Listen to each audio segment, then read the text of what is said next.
Welcome to Board Gamers Anonymous, the podcast about board gamers and the insane fun we have at the table together. This is Chris. And this is Anthony. And this is episode 303, Top 10 Board Game Covers. We like to thank all of our Patreon backers for helping us bring you a brand new episode on Twitch. All right, Anthony, we are back, and through the power of Twitch, we'll actually be able to show images on screen, art for the very first time, where people can follow along, unless they're listening to the podcast. And if they're listening to the podcast, not to worry, I will do my best to describe what's on the screen. But nonetheless, Anthony, it's an episode about board game art. It is, yeah. It's great because we did one of these, maybe 2 months ago, and we had this exact conversation before we went on. We're like, we should do a video. What are we doing? We're describing artwork in an audio podcast. This is insane. And here we are. Now we fixed the problem, everybody. And if you're listening to this and want to see it, just head on over to YouTube. You catch it there. So that's perfect, Anthony. So if you are currently on Board Game Arena, the actual online video game site, at the moment that this is happening and you're watching the embedded feed, please jump over to Twitch. We are broadcasting live. You'll get to jump in the audience, hit us up with everything that you want to say, and it's just really a good time at the table. And again, if you're not, then you'll be able to capture and watch these videos later. Right, Anthony? They could find these if they want to watch and see all the great board game box covers? Yes. And so here's the trick to it. We are on Board Game Arena, so if you want to watch the replays, you got to hit up Board Game Arena's Twitch and their YouTube channel. So head on over to twitch.tv/BoardGameArena or search for Board Gamers Anonymous in YouTube, and you should find us there. If you want the audio version, that's all on our side. So we have that on our website. And I do try to add the links as well to those the video replays when I put up the episode every week. Absolutely. So if you're a Patreon backer, you're getting all this great stuff early. If you're listening, you're getting BGA like you always did. And again, come on Twitch, hit us with a subscription so that you can follow along with us, because we have so much good stuff going on there. And again, this episode, our feature episode, is all about literally judging a book by its cover or judging a game by its cover. So we're not going deep. This is a surface level episode. So I think it'll be a lot of fun. Yeah, this one's all you, man. We talked about this last week. I famously like a lot of games that are very ugly. So I don't really notice when something's ugly. I'm just like, I just want the mechanics to be cool. Sure. I want to solve a cool puzzle. If it's pretty on top of that, great. That's awesome. But we frequently have had these conversations where you're like, no, that's no good. I'm like, no, it's no good. It's no good.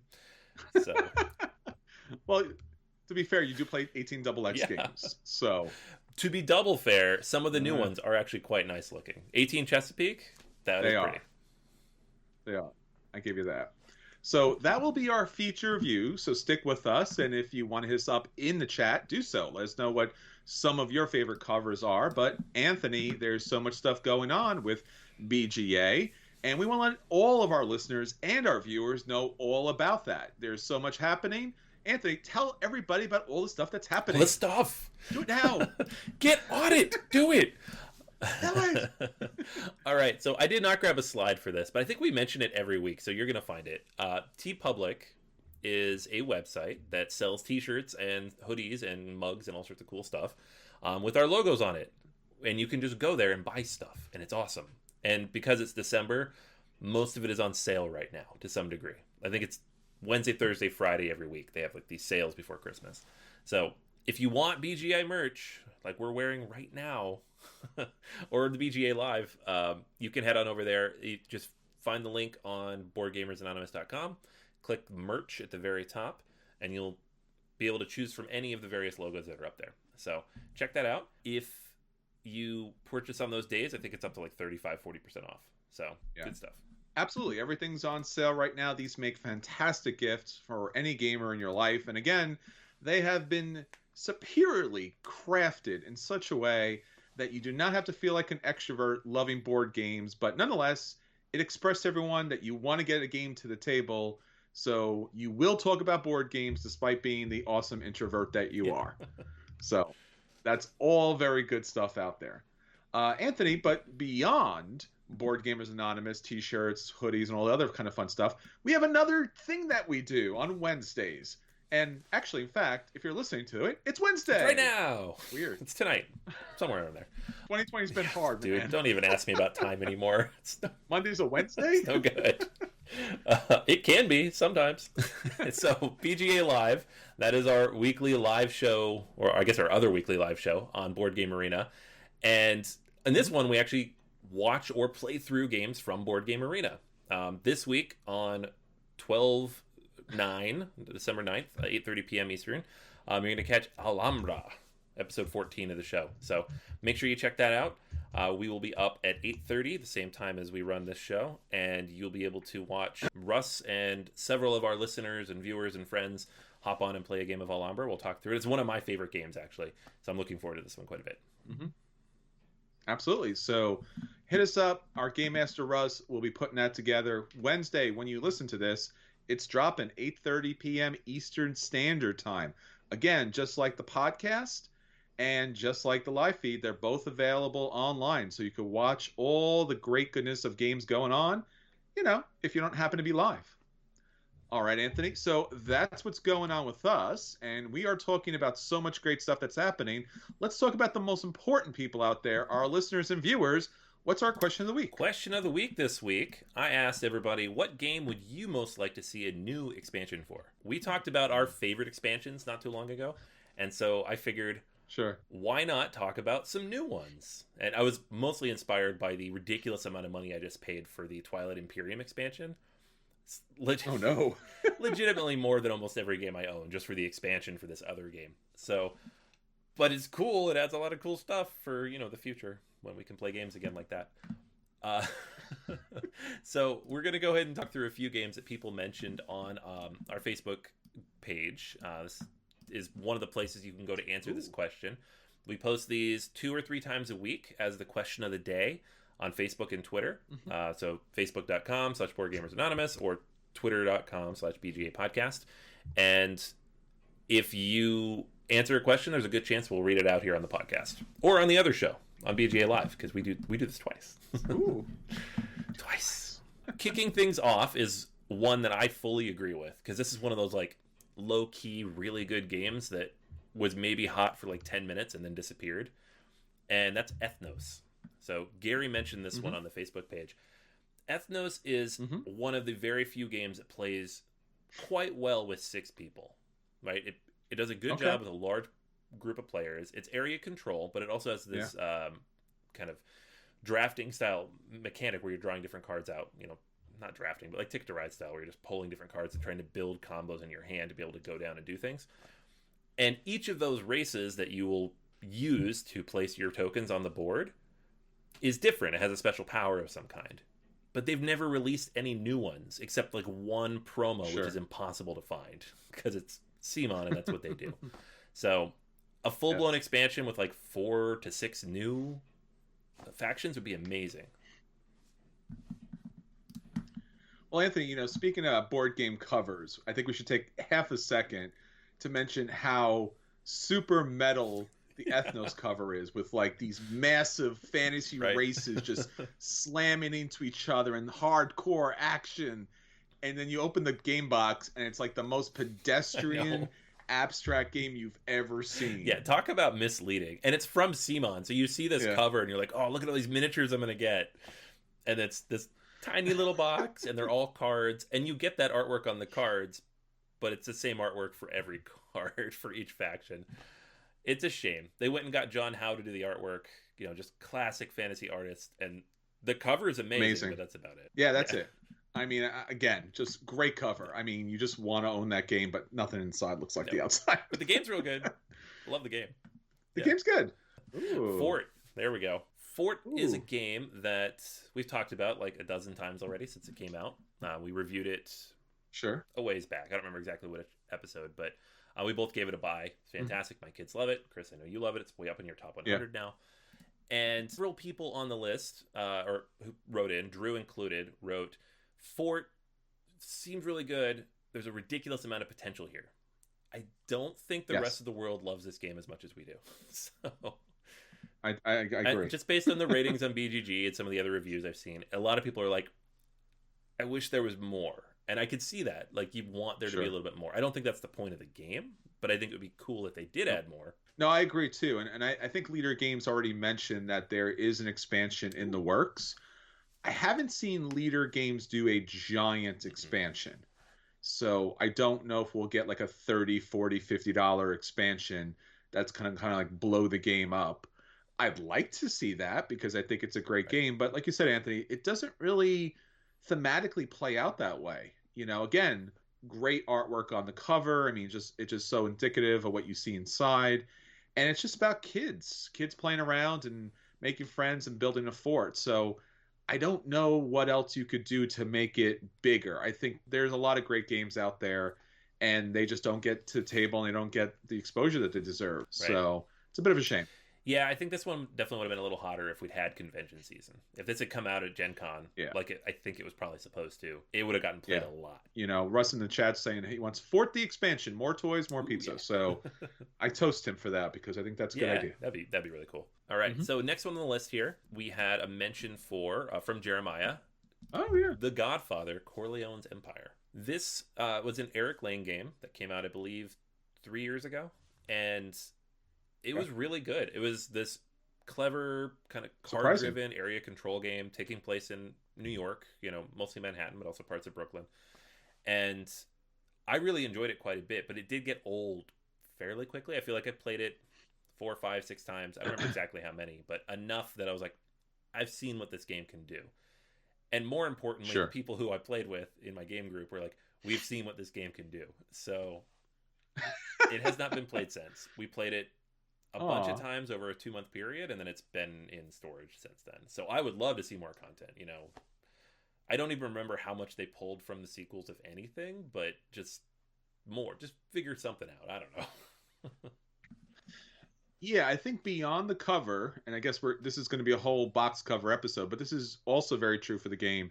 The box cover is wonderful. Yeah. It really is such a beautiful piece of artwork. And then you play the game inside, and I don't even know if it's even tangentially related to the source material. It's just very generic, like, here's drugs and alcohol, and you're trying to move things, and you're just like, wait a minute. So the Godfather in the cover, there's nothing here in the cards. I mean, I could see that. I would see something as far as like an expansion brought maybe like family powers into play. Right, that's always a kind of like a standard, right? Well, coming up in an expansion, each family has a certain thing that they do really well. So it could be something like that. Yeah, I think we're seeing a theme already. 2 out of the 3 are CMON games that were not released on Kickstarter, and yes, I think what ends up happening there, of course, is they release the game, it doesn't sell as much as they want it to, and of course they're not going to make more content for it because they're used to making $5 million off of a game. Which is not the norm, I don't think. I don't know the industry that well from the money side, but I don't think that's normal. So, did you make $5 million off this? No, $4 million. Oh, forget it. Not doing that. We're done. So yeah, that's The Godfather. I agree. So far, I agree with all these. The next one up was a mention of Horrified. So this one is from Chris, who mentions he would like to see more monsters, maybe some new mechanisms involved. So this one it's a cooperative game where you are trying to defeat different Universal movie monsters. Each of them, though, has different things that they do and different conditions by which you beat them. So it ends up being very asymmetrical, players versus the monsters. But you're also dealing with multiple monsters at a time based on the difficulty level. So there's lots of different combinations out of the box. So if you add more, there's even more combinations out of the box. So yeah, I would love to see that. Nice. Yeah, I still haven't played this game. I think this is something I would really enjoy, just have not gotten a chance to pick it up. Yeah, this was a kind of a treat almost. Like, I didn't expect much out of it, but I was last year, I was like, I just need a Halloween game because we're going to have a Halloween game day. I picked it up and we played it a couple times. Like, this is actually really good. So, all right, next up, Star Wars Outer Rim. Yeah, this one is a Fantasy Flight game. So another company that releases content that maybe should have more content mixed in. And so we had a recommendation for this one from Derek. And I think for this game in particular, honestly, it's just the same syndrome as every Fantasy Flight game. It's always the basics, right? Everything you need is there to play the game, and you get everything out of it fairly quickly. And most of the time, you kind of just expect that there's going to be more content afterwards, and sometimes there's not. And you're like, no, but now it's not that good, right? I had that with Civilization: A New Dawn. Like, I played that game and I loved it, but again, like 5-6 plays, you got kind of, I don't know, seen it all, and then after 3 years, I'm like, they're never going to release an expansion for this, and then they did, which is amazing, but it definitely can kill a game if you don't see it for a while. Yeah, and I think especially when it comes to such a massive IP like that it lives and dies based on that. So when you're paying that kind of premium price for a board game and you get it to the table and it doesn't have all of the fun pieces you want to play with, it's like, why do I have this again? Oh, one guy I really like, one guy that's okay, and 5 generic people. Just like, all right, yeah, okay. No, I get it. Expansions. No, I don't want any more. Yeah, this one in particular too. It was their take on Firefly, that whole formula of like sandboxy, going out, pew pew pew, space fighting, smuggling, pick up and deliver. And Firefly is this big sprawling thing of a game with all these expansions and everything. And then this is just a normal $50-$60 box with not a ton of content in it. So I could, like, I have it. I don't love it. I think it's on my trade pile. So, all right. So one more on the list here, Runebound 3rd Edition. So this was released, I think 3 or 4 years ago at this point. Is the 3rd edition of this game, which is like a big overland adventure exploration type of game in the Terranoth universe. And like most Terranoth games, some people buy it. Not enough, apparently. I think they did release one expansion for this. And by all accounts, it's very good. I remember playing through parts of it. I think I traded the game eventually because I really didn't like the solo mode on it very much. But we had 3 different people say they want an expansion for this game. So there's definitely desire for it. And I think any game like this that has like that sandbox, big open world almost potential, and then they don't release any content for it, you're like... Yeah, I remember picking this up. I remember playing this, and I remember being surprised actually how decent it was. And I think, again, like you mentioned, the way Fantasy Flight goes is like, if they're not making expansions, then the game is dead to them. So it just kind of sits off in the corner. And I think this was bargain binned, which is a shame because this is actually a decent game in their collection. But I think Fantasy Flight does that more than any other company does, where they're just, it's either living or dying. There's no in between as far as they're concerned. Yeah, it's frustrating. And like I said, that's what I thought they were doing to Civilization. I got really lucky that it wasn't, but I think a lot of people get in this boat with a game and you're like, are you... They did that with Heroes of Terranoth, which was like the remake of the Warhammer card game that got canceled because they lost that license. But then they're like, oh, we'll do it in Terranoth, and then they still never released any expansions. So now I have both of these. It's 2 boxes with just base stuff and still no expansions on this system. That's very good. So it is always a crapshoot if you're going to invest early in a Fantasy Flight product. Very much so. Yeah, I think I've stayed away from a lot of their games just because of that. I want to see, like, it's almost like watching sci-fi and fantasy these days, where it's like, all right, come out with a couple of seasons before I invest in the first season. So that's me in Fantasy Flight games. Like, I don't know, maybe you'll make it. I'm not sure. So it's like the Netflix thing, right? Netflix is like they're that 3-season cap that they have on everything, unless it does crazy numbers. So you're like, I'm just not going to watch it until I know for sure you're not going to leave me on a cliffhanger, which is apparently what they do to all the time. It hasn't been done to me yet, thankfully, but a lot of shows apparently have burned people. So, yep, that's all of our questions of the week. Thank you for everybody who wrote in. I don't know if anybody in the chat had any responses as well. I think 4 of these I agree with, so I wasn't going to add anything to the list myself. Yeah, no, I agree with all these. I think this is a great job. The only thing I would throw in there that's going to be an oddball, because I think it needs to be thrown in there, because recently all the Funko games have gone on like massive sales, which is kind of cool, because like if you did want to pick them up and you felt they were a little too expensive for what the game was, now you could pick them up. And I really love the concept of it, that there are all these wacky characters from different realities and universes kind of all thrown together. But I never liked the idea that it was this generic hack and slash where you're attacking other players. And I thought that, if they could do an expansion, or if they could do like a reprint where maybe you just got some additional cards or different boards, like I would love to see more of a Euro version of that. Like, hey, you got the Golden Girls. Like, cool. The scenario here is you got a big pie. So it's the Golden Girls versus Jaws and the Kool-Aid Man. Like, that's a thing that could actually happen in this game. And yet they're just doing, oh, you're going to slap at each other. I'm like, no, I get that. That's fine. But let's do something. Let's keep going. Let's go outside the mainstream. And, yeah. So definitely something like that. Russ is saying we should call it Smash Up. And I think so. But Smash Up is still just hitting each other. I want a different objective is what I'm asking for. Yeah, that'd be cool. The Funko formula, I thought it would be terrible. It's actually not bad, having played it with my kids a couple times. No. But you want more out of it because it is such a cool idea to have all these little figures running around. You're like mixing the Batman with the Harry Potter and the Golden Girls and the Kool-Aid Man. It's awesome. Very cool. All right. Yep, that's all of those. All right. So that's everything from our question of the week. If you would like to jump into our question of the week, obviously we are here live on Twitch on the Board Game Arena channel. So jump into our chat, let us know what you want to add, and I will certainly shout it out. If you are not live, again, you can jump onto these questions of the week each and every week. Facebook, Twitter, BoardGamersAnonymous.com, our guild on Board Game Geek, and of course our Patreon account. Our patrons have special access to our Slack account where they're talking to us all the time. So please join us. Please hit us up and just let us know what you think. All right, Anthony. So that's everything for our question of the week.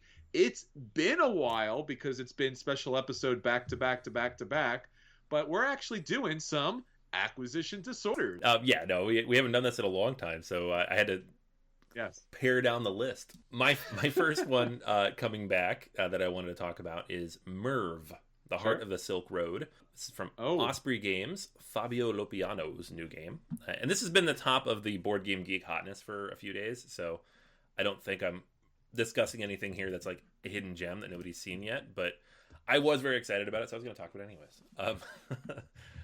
Fabio Lopiano, he designed Kalamala, which I know you really like, and then Ragusa, which I really like. This one came out last year, and he has a new one actually coming next year from Board and Dice, Zapotec, which looks pretty good as well. Ooh, nice. Yeah, so another building game. And so this one immediately caught my eye, especially because it has Ian O'Toole artwork, which is automatic for me. It's just pretty to look at. It's a given. And the game itself is billed as an economic game about the rise and fall of the greatest city in the world. So Merv itself being the city on the Silk Road that was kind of like a crossroads, basically, for all the things going back and forth, right? But the Mongols came, they saw, they conquered. So it's kind of, you are going through all these various different, like you set up the board and it's just this giant grid of different options. Obviously very pretty grid because it's, Tool grid. Yes. But you'll be moving around this big giant square and taking actions based on the different, I guess, eras, age. I forgot the exact phrase from looking this up, but there's 3 separate rounds to the game, each of which you're going to have 4 actions within. So it's a pretty tight game in terms of actions that you take, which kind of fits with his other games. Like Kalamala is a pretty tight, quick game. Ragusa is a very quick, tight game. Like none of those is very long. They're each like 60 to 90 minutes, which is what I like about those. You make a lot of really important, dense decisions and you feel very intelligent about it, but the game doesn't take 3 hours. So this appears to be kind of along those lines. And yeah, you're going to be helping to build the city walls. You're going to be, trying to build your own stature, of course, because you are playing an economic game, so you got to come out on top. But you can't ignore it. There's bad things will happen if you don't help, right? So it's kind of like Twa in that way a little bit. I'm looking forward to it. I have been eyeing it. It is available. You can order it now. I'm just eyeing it now. Like, does this fit in my budget with what I've spent on games recently? Because it definitely seems like a game I would enjoy. Yeah, I've seen this a lot, and actually this was going to be my acquisition disorder, but you beat me to the spreadsheet, so I could not add it, and I actually looked at it in a couple of spots, but the pre-order, Anthony, was out Like it was Oh, sold out in a lot of spots. And I really find that weird that a pre-order could be sold out. It's just like, I'm just pre-ordering it. You can you can give it to me anytime you want. That's the idea of a pre-order. right? And it's like the pre-order is sold out. I'm like, huh? So pre-orders are sold out. So no, I want this game. Fair enough. That's all there is to it. This is Oh, the game I'm looking for. I'm just saying. yeah. Well, it is available on Amazon if you want to pay full price for it. No, I don't. Well, then it's not available at all. Then I don't know. Yeah, I don't think in the thematic pursuit and spirit of Merv, which was all about bargaining, that I should be paying Amazon prices for this game. But you know, it's in there. And again, since we are talking about board game covers, this is gorgeous. Yeah. And the game itself is gorgeous too. So Ian O'Toole, I mean, kind of a given. I'm just saying. Yeah, so many games like this, they're like, oh, it takes place in the Middle East, and so you open the box and everything is brown. Everything is brown. The whole game is brown. And ugly brown too. Ugly, like different shades of brown. Yeah. And this one has the classic Ian O'Toole pastels, right? There's purple and blue and orange, and there's texture to it, and it just, I don't know, it looks so nice. Beautiful. All right, so that's mine. Right. So for me, I want to talk about another beautiful game that's currently up on Kickstarter, and it is all about the Japanese wilderness in the fall. This is Momoji, and it's a relatively short game. This is about a 30-minute game, and basically the idea here is that you're strolling through the forest, and you are collecting leaves as you go. So again, what really drew me to this game was the beautiful artwork on the box cover, the beautiful artwork of the actual leaf cards themselves. Very attractive, very interesting, very dynamic as far as how they're kind of portrayed in their different scenes. It's just not a simple leaf. It's this kind of act of this falling kind of weather. It's just all of these different colors and how it colors the whole landscape. So basically the game is relatively simple. Again, it's a half-hour game, and you are collecting cards. So on your turn, and there's not many actions to this game, but you will be collecting leaf cards. Those cards come out onto like an open display, and you can get multiples of the same leaf card out into a tableau. You can even pay an acorn, which is these victory point tokens that you'll get in a number of different ways, to add more cards to display. You then choose one of those packs of cards, or multiples if you have a special ability, and then later on in the game, what you'll be able to do is take a different action, which is actually play those leaf cards into your own tableau. Now, what's really interesting about this game, and it did remind me of a lot of other games that we've played previously, whereas you have to line up the cards, you have to kind of like splay or, build up your tableau in such a way that it starts with zeros and then it moves up to 3, and once it hits 3, that's it for the set. And you will score points based on how many cards are in that set. So if you have if you hit the 3, and then you say you have 6 cards, 6 times 3, 18 points. Pretty simple as far as the game's concerned. On top of which, they have these really beautiful landscape cards that are the special ability cards. And you're given 3 at the beginning of the game. And again, based on these little acorn tokens that you'll get by matching up the cards, and several other ways, you'll be able to activate these special abilities, which will allow you to kind of manipulate your tableau and also be able to pick up special abilities. As the game goes on, there's objective tokens that you can pay for, I think it's 3 acorns. Again, that's 3 victory points. And then that works a little bit like Terraforming Mars with the awards, where you take the token and it's a certain objective at the end of the game, but somebody else can win it. Ooh. So there is a little kind of hate drafting. Like if you're going to all red, Anthony, I'm going to take that because even if you win it, you're not going to get all the points. So again, it's a relatively short game. It's currently up on Kickstarter. There's a basic edition that you can pick up, and there's a super deluxe edition with an expansion that just adds a little bit more to the game. So if you're interested in Momiji, you can check it out, and you can pick it up by Wednesday, December 23rd, 2020. That's cool. All right. Yeah, that sounds good. I was just looking at it earlier when I was putting up the pictures, and I saw that one of the designers worked on Tang Garden too, so they apparently have a predilection for pretty stuff. Very much so. Yeah, there's something very attractive about the game, and take a look. Again, it's if you're going to play a game that's just a short half-hour game, it should be somewhat beautiful, it should be somewhat attractive, it should be something that just leaves an impact on you, because usually the weight is not the thing that kind of stands out for you when you play a game of that size. All right, so that's everything that's hopefully hitting our table at some point. Anthony, let's talk about the games that did hit our table this week, and we'll let everyone know if those games are a buy and they should run out and pick those games up. If those games are a play and they should sit down and play them. If those games are a dodge and they should avoid them. Or if those games are the dreaded burn and no matter how good the box cover is, they gotta toss those things out. So what do you have up for us this week? All right, I promised to talk about 2 different games when we did our big list last week, our gift guide. So the first of those is Whistle Mountain. I almost said Whistle Stop. I knew I was going to do that. And you did it. I did, yeah, because of course I did. This is a relatively new game from BGA Games, designed by Scott Caputo and Luke Laurie. Scott Caputo is the designer of Whistle Stop, so that's why I said Whistle Stop. That game has almost nothing to do with this other than the artwork, the designer, and a very thin connection thematically. They even have a little backstory, like, you made all this money moving your trains around. Now you can use that money to build some crazy contraption in the sky. It doesn't make any sense. But that doesn't matter. Because they went out and got Luke Laurie to help on this, who has a history of working in other games' universes and making a game that's better than the other game from that universe.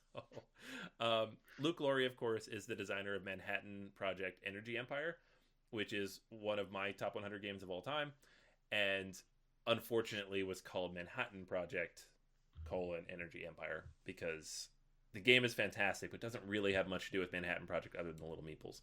Similar to that, Whistle Mountain has very little to do with Whistle Stop. But that said, and Whistle Stop's actually a perfectly fine game, but this is much better. So in this game, you are taking your dirigibles. So you have these 3 little air balloons, ships, whatever you want to call them, blimps. And these are basically workers that you're going to place out around the board to take various actions. So the actions can be, you can pick up some resources. There's 4 different types of resources. You can hold 4 of each of them on your personal player board. You can go pick up upgrades. You can have up to 6 upgrades. These are relatively expensive, but they're all pretty powerful. You can go and you can pick up various tiles that you can use to build onto the big crazy mountain contraption thing. So the mountain contraption thing is really just a big grid, and you're going to place down scaffolding, which are polyominoes, but this is not a polyomino game. It's okay, Chris, I promise. You can place out these polyominoes, and they have various different resources on them. So that's one of the ways you can get resources. They have to touch one other thing, but you're going to score points based on where you place them by how many sides they touch. So that is one way you can score points. The other thing is the machines that you can place on top of the scaffolding. So these are small machines, medium machines, and big machines. And the machines will score you points based on what's printed on the machine. But the machine also does something really cool if somebody docks with it later. So if you place your blimp or whatever down next to that on the grid, then you have the option to activate that machine, and those things can be all sorts of cool stuff, like drawing cards. There's cards that give you special powers, whole big deck of those, getting free upgrades, moving your meeples off the board. You start with several meeples on the board, like where the scaffolding is, and as you move higher and higher, the water level starts rising. Again, I don't know why. The theme in this is insane, but something happens and the river starts to go up or whatever. And if you have meeples down there or workers or whatever, then they go away, which is no good. They go to the whirlpool, it's negative points. So you want to make sure things kind of cycle through. You move them out. You move the meeples over to the scoring level, and then they're going to score points at the end of the game. If you need theme in a game to make sense of the mechanics, this is not the game for you, because it doesn't really make a lot of sense. But the mechanics and the puzzle of it and how everything flows together is so much fun. I had so much fun playing this. Just trying to chain together, because you only get those 3 actions, and then you have to take an action to reset. You pull all of those items back, and then that's your build phase. So you take 3 actions, and then you build. You can build early, so that's how turn order can change, is if somebody builds earlier than someone else. And when you build, you can mess with stuff. Like if you build and meet the criteria, you can bring the water level up and knock somebody else's stuff off the board. So that might be a reason why you do it early, right? So there's a lot of Sure. interactivity here in that way. It's very clever and all the cool things you can do. And there are polyominoes, but it's not a polyomino puzzly type of game. It's just like a component, a mechanic within the system. There are dozens of different upgrade tiles. There are asymmetrical powers that you start the game with. I think like 15 of them. So there's a lot of variability in how those come out and when you use them. There is a big deck of cards with give you special powers during the game. You don't take that many of those. So again, a lot of options. Tons and tons and tons of replayability here. Like the opposite of Whistle Stop, which was not a very replayable game without the expansion. Yeah, I highly recommend this. If you like puzzly, I don't know. I don't know how the best to describe it in that way, but just this puzzly worker placement style of game. This kind of blends everything together in a very creative, weird mixture of stuff. But Luke Laurie's worker placement pedigree is on display here, and I highly recommend it. So this one's a buy for me. I'm really glad I tracked this down. Wow. I almost didn't buy it at all because Whistle Stop just kind of faded out for me. And I've talked to Bezier about not doing this. Don't name games after other games. Although this might be the first time they've done that, and the second game is better. So maybe it worked this time. I don't know. But yeah, Whistle Mountain, highly recommended. Check it out. I liked Whistle Stop, and I did like the expansion. As you mentioned, there is some minor issues of just, I don't know, just some randomness getting out of control where somebody runs away with the game, and there's really not much you can do about it because they just got one step ahead of you, and that's the game. That being said, was like, I have it, I played it. It's like you said, it's got some of those issues with it. And that just kind of like kept me away from Whistle Stop. So I'm really glad you say that it's a different game, and it's a better game, because again, that's surprising, because I felt like when it came out with the expansion, it really did all the things that it could do. So what else did I need? Right. And then again, like the same situation, this is very confusing because it's not even just, as you mentioned, like it's, Whistle Stop and it's Whistle Mountain, but it's also the artwork, it's also Bezier, it's the design. You're like, how? And I think they're shooting themselves in the foot again. So yeah, there's zero reason to talk about these games in the same breath at all, other than the designer. Wow. Like Caputo worked on both, right? And yes, you can see like some threads and basic ideas that maybe cross over a little bit, but they're not nearly the same game. Yeah. Like one is a worker placement game where you're placing polyominoes and building this weird contraption with everybody else, like collaboratively too. I mean, I guess that's kind of the same as a Whistle Stop, where everybody's placing tiles down and you share the tiles, I guess, but not really. It's not the same at all. So. Well, if our feature tells us anything, or if Ethnos tells us anything, people do judge a book by its cover. Yeah. So when they see a game that so closely identifies as another game, that's going to be the situation where they're going to kind of walk away. So hopefully your review gets people to get to the table. I do recommend checking it out. It is expensive. I will say that. I think it's $70, which is kind of that new price point for Euros, unfortunately. A lot of stuff in the box, a lot of cardboard, but it is pricey, so keep that in mind. Ouch. Yeah. All right. Well, I have an older game that I finally got to the table, and, sometimes when you get the older games to the table, it's almost a little bit more appreciative because it is really hard to get them to the table. And I have a long history with this game. I purchased this game at a convention a long time ago, spent a lot of money on it, and I think maybe back in the day, I think it was about 60, which was a lot for a board game, especially when this came out in 2017. This was from Capstone Games, and it was part of their trilogy. They had Lignum was out there, and it was, a really interesting game. Haspelneck was out there with its expansion. And then the Ruhr, a story of coal trade, was out there too. And I'm like, I like Haspelneck. That's pretty cool. I like Lignum. It's pretty good. And then I got this game, and I'm looking at the rule book, and I'm like, oh no, I don't. Am I reading this upside down, backwards? Like, what? Why? No. And honestly, I read the rule book, then I had to take a nap, and then I woke up, and then I watched a video or two, and I remember that someone did a video on the rule book and was like, hey, I just taught you the game, and I'm not sure if I'm right or wrong as far as it's concerned. Those early Capstone rule books, man, they were a nightmare. They were. So this game is from Thomas Spitzer, and Capstone, as Anthony's mentioned here, didn't revise the rule book, didn't revise the game.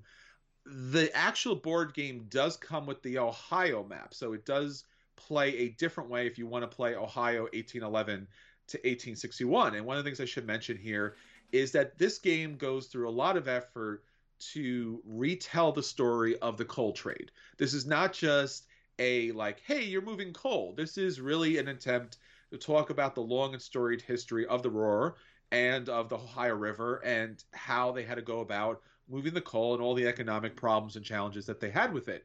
So I appreciate that because I do love those games where, like in Lisboa, that there are certain time aspects to it where historically certain things trigger. This game, as far as being a Euro game is concerned, looks very complicated, but honestly, it's very simple. It's a very simple game. Now, here's what you do. You ignore everything. You just don't even look at anything. And you just do one thing the whole game. You plant your boat next to a piece of coal, and then you decide where you want to drop the coal off. Where are you delivering the coal? What cities, what coal factories, what towns, whatever it is. And you make that decision based upon, obviously, how far you can move, and or if you could take a special action in that round. There are some free actions and some costly actions. And then you look at your player board and you match up the colors of where you would be dropping it with the special additional abilities that you would get on your board, and then you do that thing. Now, there are locks, and it means that just like thematically you're moving the coal from one barge to another, there's going to be a loss, so you lose 1 pip. And when you move that die from one spot to another spot, it might only be 2 spots away, you get money based upon the numbers of pips on the die. That's it. That's the entire game. There's nothing else to this game other than the fact that you will be opening up special abilities that will let you put out trade houses throughout the board and give you some more kind of free actions that you could take throughout the game and how you manipulate the dice. That's it. It's a relatively pretty straightforward, self-contained kind of game. You start on the left side of the board until you open up the right side of the board, and it's either moving black dice or white dice. It's a pick up and deliver game. There's nothing crazy to it. It just happens to have a very bad rule book and a graphic design that's kind of muddled. It's like somebody hit it with like a wet stick. Like they did a graphic design and someone just threw water at it, and just like it all came like a little blurry. That being said, it's not too bad of a game. Plays better at the full player count. At a small player count, it's not so great. Have not played it the Ohio version of this, so I can't speak to that yet, but I will certainly get that to the table and update you with this. So the Ruhr, the story of the coal trade, I'm going to give it a play, a light play. It's a very self-contained pick up and deliver game, nothing too complicated about it, but since everyone is doing the same simple things, picking up the same actions, and those special actions, which do run out, so if you don't get them, they're out of stock. That's pretty much it as far as the game. It's an accomplishment to play it. Got through the rule book, played it with friends. It should be played and should be done. So that's the Ruhr. That's so disappointing. That game seems so unnecessarily complicated based on the rule book. It did. I had the same problem as you. I also picked it up and I was like, I don't even know where my copy is. I never played it. So. Yeah, I busted it out immediately. I was really excited because Lignum was a game I really enjoyed. Lignum is another game that had that same kind of problem where it was a cumbersome rulebook, really obtuse, and the gameplay was very fiddly, but it was still a really good game. And then Haspelneck, with the expansion, became a good game. And I was like, oh, these are 2 decent games if you could hack through it. And the Ruhr, I just hit a wall. And that was it. But I finally got through it, and it's not a bad game. All right, Anthony, so that's everything that's hitting our table. Let's talk about the games that we want to talk about. Let's talk about our feature review. So for our feature review this week, we are talking about the top 10 board game covers. A little caveat here. We are not talking about the greatest artist yet. We're not talking about the greatest art in the board games yet, because those are different things, including graphic design, which is also another thing that's extremely important when it comes out to board games. We are talking extreme surface level. We are talking about just the covers of board game boxes. I think we could even do an episode on the backs of board game boxes. Sometimes when they don't give you information or they give you all the information about the game. Right. Because you're making a purchase, right? You switch the box around, Anthony, and you're like, oh, I like this game. And you switch the box around, and you're like, this says nothing. I don't know what to do with this now. So, yeah, we're talking about the 1 millimeter thick artwork that is on top of the board game box. It is certainly essential to get those games purchased, get those games to the table, and they're iconic. I mean, really, when we talk about board games and we talk about iconic elements of board games, we might even talk about like Kalis, right? With that iconic, grumbly king and that blue, he's like, oh, yeah. It's not artistically a great cover, but it's got so much personality to it. Right. So we got the top 10 for you that we'll talk about. Highly controversial, I'm sure, but I think a lot of really good fun because, again, there is so much effort, design, and marketing that goes into creating a cover here. And I think that's super important to talk about. All right, Anthony. So we talked about it. Let's actually show it. Let's go to our number 10. All right. Number 10 is Trajan. So number 10, Trajan, is interesting for a lot of different reasons. Now, at first look, you're like, oh, here is a Roman senator. Here is a statue, very statuesque. It's a Feld game. Now, the funny thing about Feld games up until this point were they were great mechanically, but rather bland, rather understated. Like, Feld was never the guy at the party that was, like, trying to get attention. He was the person in the back, like, just trying to bring in all the stuff from the car, right? He did everything, but he just never was a show horse. Here, Trajan, the first cover that really showed off the fact that Feld is an utter genius, and there is a mystique, there is a passion, there is something regal about his games. When you play Trajan itself, it's all about these different aspects of Roman life, and you look at the cover here, and you get that immediately. It's strong, it's a single image, it's refined in the cuts. Now, here's the really interesting part, and you may not be able to see from this particular image, but how he has his tunic on, there is a gold kind of like clasp brooch kind of thing, and that has all of the symbols that of the rondelle. So as you use this rondelle mancala kind of thing and you pick up your pieces and drop them off, you get to do different actions. That's actually right on the top. You can actually get to see that in gold.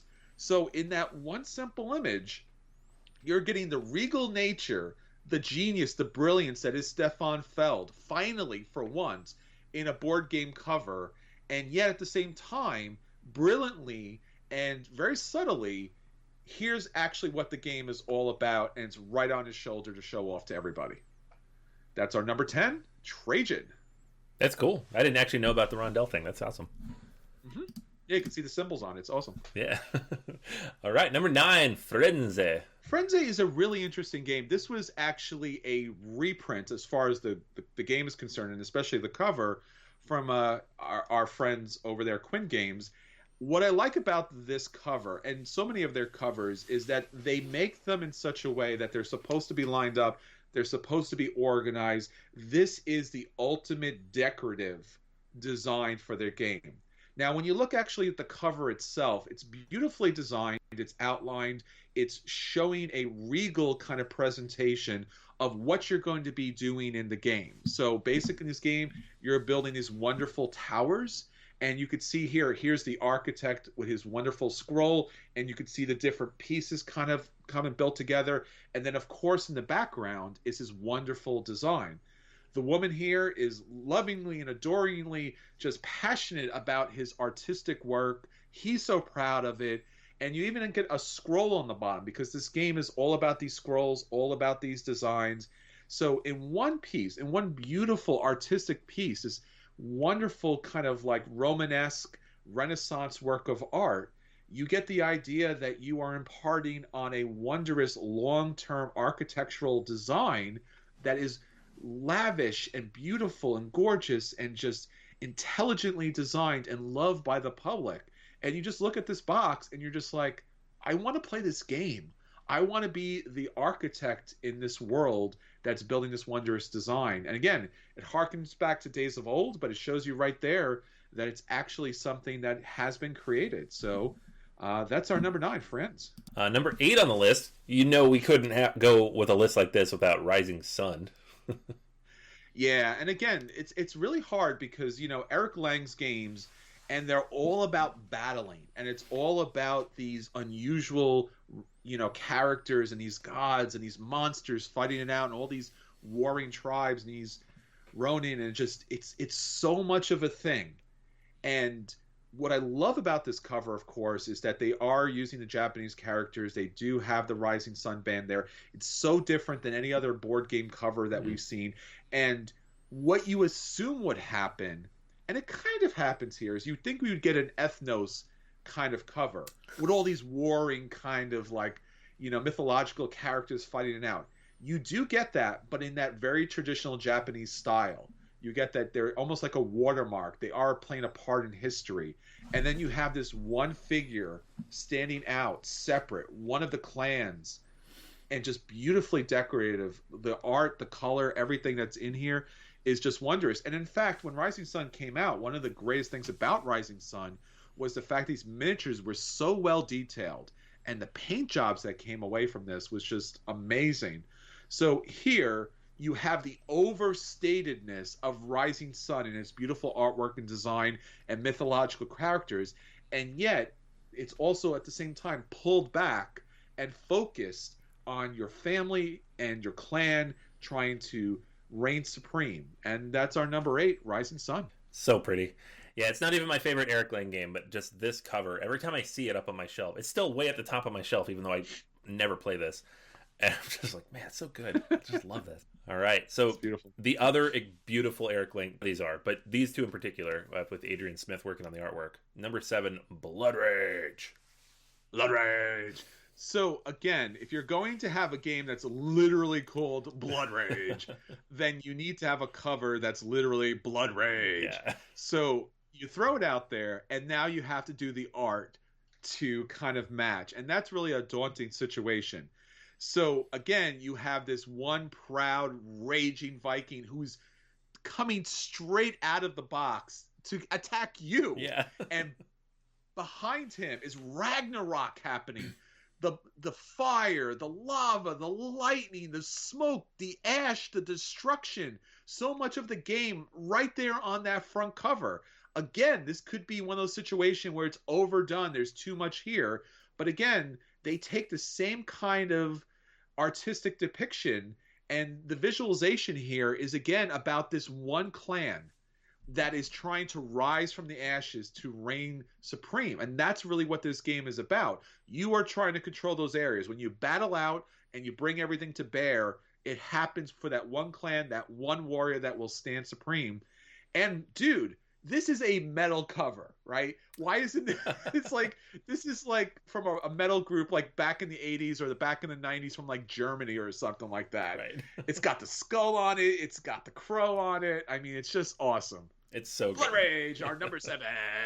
Yeah, you want it to have like an Icelandic name, like Svordjong or something. Yeah, I mean, it really should.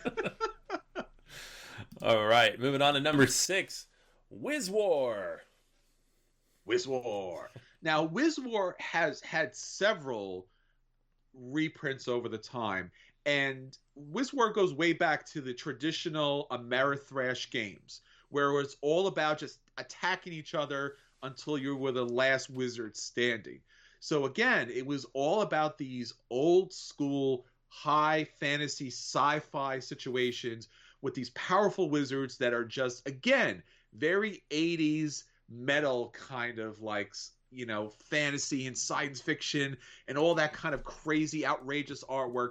Here again, not overdone, but depicting the game beautifully. You have the Green Wizard out here. I'm a big fan of green, but he shows the other wizards battling out in his crystal ball.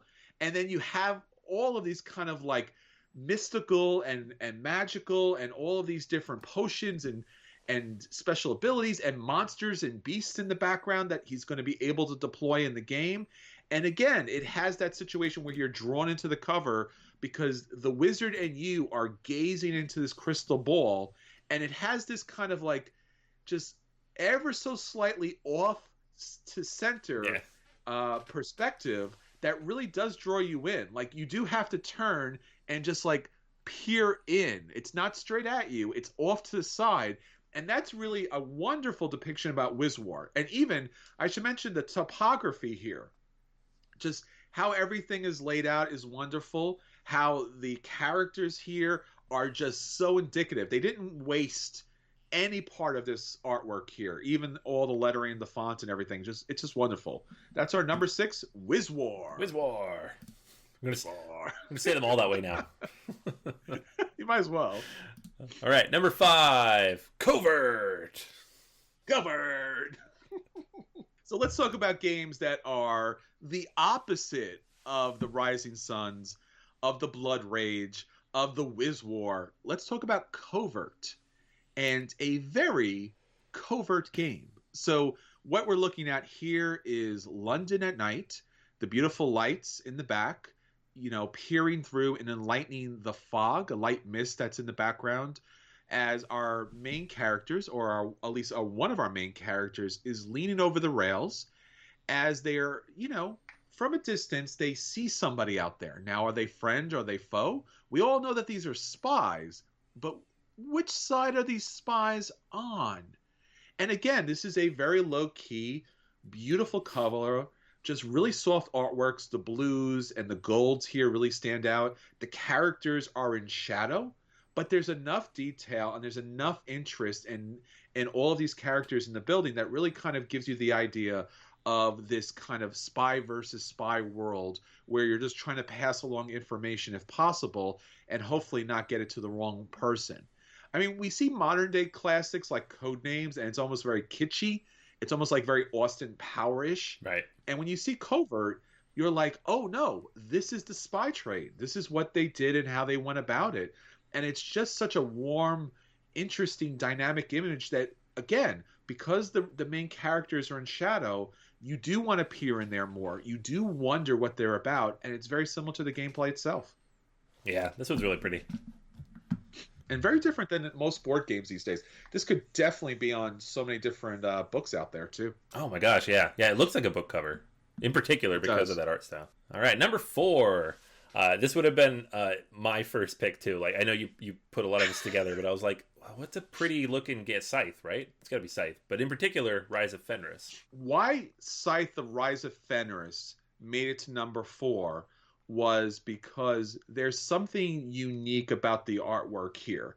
Now, again, I don't want to go into too much detail because I feel like there are still certain people out there who haven't played this game. Now, everyone knows Scythe.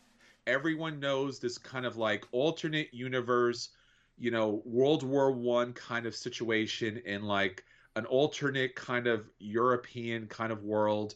And somehow in this kind of like picturesque background where all these farmers and craftspeople are giant steampunk mechs, right? Because reasons, right? Yeah. And it would be easy to pick the Scythe cover because it's like, oh, these two things don't really go together. But the thing about the Scythe cover itself, it's wonderful, but it really doesn't do too much other than going, oh, that's kind of weird how that thing is in there. Right. In the Scythe Rise of Fenris cover, you are given more of a grand depiction of what it means to have those mechs in that world. So what we're looking at as far as the cover is concerned is really what's startling, and hopefully what you could see right off the bat is there is an enormous mech, or what we think to be a mech, in the background. There are 2 legs towering above everything else in the foreground. And there is a building, a capital, maybe even the factory, element of the board game itself on fire. So you have this very gray depiction of this destructed post-apocalyptic world, and yet in the background is looming this giant, this titan that's in the background. It's not down, it's still active. In the front is one of our main characters, and she is standing out front. You could tell she has some advanced technology, although she's dressed and like depicted again like a World War I, World War II European person of that time period. And you have these very interesting sci-fi characters facing her down, but she's moving forward. So at the same time, again, this looming threat, the rise of Fenris that we get to see depicted in the background, the fog, the smoke, the ash, everything is occurring, and this heroic hero moving forward, and she's just taking the land, and those two kind of like scary alien sci-fi-esque steampunk kind of characters in the back opposing her. And again, Scythe Rise of Fenris, this cover does a great job to give you just enough of what you'll be facing in the game, but not too much. It keeps the mystery of like a covert, but it also gives you kind of like the wondrous, destructive element of a blood rage all in one cover. Yeah, I can see that. And that's our number 4, Scythe Rise of Fenris. Yeah, it's a good one. I wish I knew where I'd do with the expansion box, because I dumped everything into like the big mega crate box, and then I don't know. This might have gone to somebody who needed an empty box. It's unfortunate. That's a beautiful box. Yeah. All right, number 3, Cyclades. So back in the day, Madico Games was really known for these wonderful, like, dudes, monsters, and things on a map. Yeah. And when you played these Ameritrash games, you really did want to play something that was otherworldly. You did want to play something that really depicts all those Ray Bradbury movies of the past and all of these kind of wondrous monsters here. And when you play Cyclades, again, it's about these different factions and families striving out to control the Greek Isles in this mythological form. Here on this cover, you have this wonderful font that kind of harkens back to the ancient days of Greece. You have the metropolis and all the different buildings on the top right. Again, a very important game element here and a victory element. You have a Cyclops right in the front with a giant boulder about to smash it down on, I guess, the Spartans or the Athenians that are out there in the middle. And in the back, a Kraken taking down a ship on top of everything else. Again, this is one of those kind of like really straightforward depictions of the game. The artwork inside of the game is beautiful, but you get everything that you need as far as the cover is concerned. It is about these warring states. It's about these mythological creatures. It is about the wondrous architecture that you'll be able to build up. And all together, it comes together as a beautiful masterpiece. So when you look at the Clay's box cover here, you're just like, you know what you're in for. And you know it's going to be grand. And that's really what you really want with a board game cover. You put the game down. And I remember in particular, our friend Dave would, when we went out to like play games like this in the public, he would take the box cover off and then put it at the end of the table so people would walk by and they saw exactly what we were playing. It was advertising the game. And there's really no better advertisement for a Cyclades game than this wonderful box cover. That's our number 3, Cyclades. Yeah, it's funny. Like, we way back in the day, we had our Kemet versus Cyclades argument, and I think most of us came down on the side of Kemet. And I like Cyclades, but I definitely like Kemet more. But specifically on that episode, I was like, well, the artwork's better than Cyclades. It's better cover. A lot better. All right. Number 2, Mysterium. Mysterium. So, again, one of the interesting things about board games is that you really do want to set a theme for the game night. And sometimes the game covers need to be over the top, like Cyclades. And sometimes the game covers just need to set a mood. And Mysterium, a game that I think back in the day when it first came out, I think we had only the Polish release came out there. And it was like, I don't know what this game is, because again, it was not an English title. As English speakers, we were kind of thrown by it. But the box cover, the art on the box cover is still the same. It is this really kind of creepy, ghostly manor that's on top of this hill, and this old-fashioned car is creeping its way up there. You don't see monsters, you don't see ghosts, but there is something foreboding about this box cover. And I love this game because when you get this game to the table, you do feel ever so eerily that, like, if you open the box cover, something would come out of it, because it does look like so ghastly and so ghostly, those fog and those shadows and those lights. It's inviting, and yet at the same time, it's so sinister. And again, it just sets the mood. This is another box cover that you could easily, and I would highly recommend taking the box cover off, and don't put it aside. Put it as part of the game. Let everyone kind of like take in the ambiance that that game cover brings. It might almost like pour fog out of it at some point, because it really just has that kind of like motion that there's something utterly wrong about that manor on top, despite the kind of the lights kind of got in your way there. Yeah, yeah. It's funny too because even if they didn't add the blue light, which I think is very effective here, because that just tells you ghost. You don't have to even know the game. You're just like, there's ghosts in this because it's very blue. But it's just spooky on its own, and the way the fog kind of rolls in, that's so well done. That's difficult to capture, I think, in just illustration, but it works perfectly here. Absolutely, and as you mentioned, like this game has a lot of artwork, and you could easily overdo this, and it never does that at all. It never shows a monster or a face in the fog or fangs or knives. It's just like, you get it. As an adult, you look at this and you go, "Oh no, this is menacing. Yeah. I feel like I should be afraid about this." Right. Yeah. No, it's perfect. All right. So that's number 2, Mysterium, and moving on to number 1, Abyss. I knew this was going to be number 1 before we even put the list together. It was just like the spreadsheet had one game title in there. It was Abyss, and I was like, "Well, that's number 1. What are the other 9 games going to be?" It's true. It's true. It's again, if you haven't played Abyss, Abyss is this wondrous world about all of these underwater creatures that are trying to conquer a kingdom. And I remember this board game cover coming out and just going, "This is unreal. This can't actually be the box." There's no name on the box. There's no designer on the box. There's no publisher on the box. There is nothing but this one single piece of artwork on the box. And it's just the head of this underwater humanistic, I can't even explain, like Fishman. It's a fish. I guess it's a fish. It's something otherworldly that we're seeing, and that's it. It's just this one piece of artwork.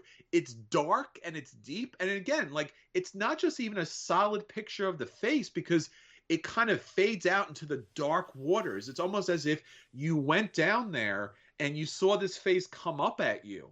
It's not a clear, sharp image trying to display just the head. It's like, this is a face in the water. You get that this game is in the water, even though you're not seeing like little bubbles or things like that. So again, just a very intimidating, glaring, menacing kind of feel to the cover. And again, there's no teeth being shown here. There's no fangs. There's no claws. There's no horns. There's nothing here. But you look at this box and you're almost afraid to look directly at it. You're like, "Can I turn this ever so slightly? Because he's looking at me." I'm just saying, he's looking at me. One of the things we should mention here, obviously, this piece of artwork is the most iconic when it comes to Abyss. We've all seen this artwork. But again, this company, man, did they have like extreme confidence in the artwork here, because this is only one of 4 different covers. They act the same game, 4 different covers, 4 different aquatic fish squid people that you could randomly get. And I don't know. It's one of those games that every once in a while, I look when this game is on sale, I'm like, I would love to have every box of this. Right. I would love to just line them all up, even though it's the same exact game. It's a great game. It's a lighter kind of game. It doesn't like hold the menace that you think it would, but inside and out, it's just really fantastic. Yeah, it's funny. Like, I played this game when it came out a couple times. I remember very little of the mechanics, but I remember the artwork very clearly. And it's not just because of the gimmick of the 4 covers, which, sure, let's be honest, it was a gimmick. And it earned it, though, because if there's a game that needs to have 4 covers, it is this one. And it worked. This game is still in my head, and there's been a lot of games that I played that were solid 7s that I completely forgot about. This is not one that I've forgotten about. So. Absolutely. So board game covers, board game boxes, board game images, board game artwork. The designers do such a wonderful job for setting the mood for helping you pick the game up, for helping you know what the game has in store for you on the inside. These are 10 fantastic, wondrous covers that should be part of your collection if for no other reason than the cover art alone. There's so many great artists out here, and we can't say enough about how much wonder and awe that they have added to our game. So we will come back to this, talking about the greatest artists, the greatest art designs, the greatest graphic designs, all the great stuff that's out there as far as board game is concerned. But for this week, we're going to millimeter thick, and we're talking about the greatest board game covers of all time. Here are the 10 best. Pick them up, especially Abyss. I don't think that you'll be disappointed. All right, Anthony. So until next time, this is Chris. And this is Anthony. And we'll save you all a seat at the table. Take care, everybody. Bye.